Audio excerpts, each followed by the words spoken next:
हम इसमें क्वेश्चन जो देख रहे हैं वह रीजनिंग का क्वेश्चन है, जो कि कोडिंग और डिकोडिंग का आज का क्वेश्चन है। तो हम लोग देखते हैं कि यहाँ जो कैट लिखा गया है उसको DBU लेटर में लिखा गया है। तो यह कैसे लिखा गया है, और उसी प्रकार से डॉग को हम लोग क्या लिख सकते हैं इसी फॉर्मेट में।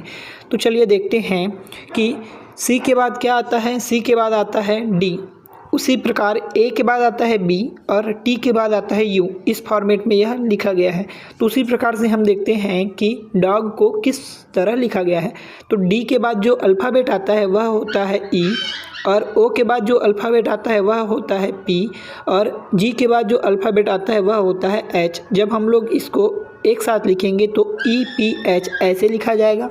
तो डॉग को हम लोग EPH इस फॉर्मेट में लिख सकते हैं। तो कोडिंग डिकोडिंग में यह इसका आंसर सही होगा। तो हमारा ऑप्शन नंबर C EPH सही होगा। अब दूसरा क्वेश्चन देखते हैं। यदि राम को SBN लिखा जाता है तो सीता को कैसा लिखा जाएगा।